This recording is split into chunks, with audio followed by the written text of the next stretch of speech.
নমস্কার বন্ধুরা, কেমন আছেন? আশা করি সকলে ভালো আছেন। এই মুহূর্তের বিগ ব্রেকিং নিউজ আপনাদের সাথে শেয়ার করব। এই মুহূর্তে প্রাথমিকের আরও একটা লিস্ট বেরিয়ে গেছে।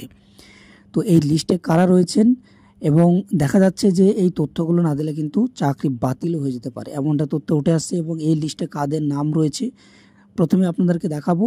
যে এই দেখুন, প্রাথমিক পর্ষদ অলরেডি কিন্তু একটা নোটিশ জারি করে দিয়েছে। সেই নোটিশে কাদের কাদের নাম রয়েছে তাদেরকে এই সমস্ত তথ্যগুলো কিন্তু দিতেই হবে। এই তথ্যগুলো না দিলে কিন্তু চাকরি কিন্তু সংশয়ের মধ্যে পড়ে যাবে।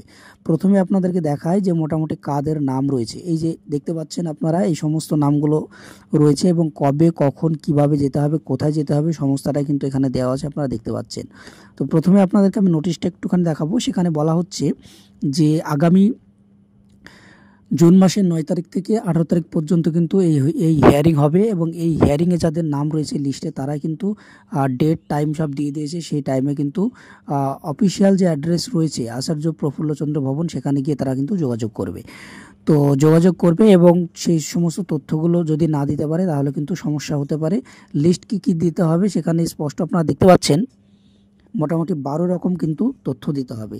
তার মধ্যে যেমন মাধ্যমিকের সার্টিফিকেট থেকে শুরু করে আইডেন্টি প্রুফ, টেট সার্টিফিকেট 2017 সালের আগস্ট মাসের 10 তারিখের আগে টেট সার্টিফিকেট পাস করেছে, এরকম দিতে হবে। তো এরকম তথ্য কিন্তু অনেক আপনারা দেখতে পাচ্ছেন 12 রকমের তথ্য। ভিডিওটাকে পজ করে করে আপনারা দেখে নিতে পারবেন। আরও বিস্তারিত তথ্য নিয়ে আমরা আরও একটা ভিডিও নিয়ে আসছি, ততক্ষণ আমাদের সাথে থাকুন।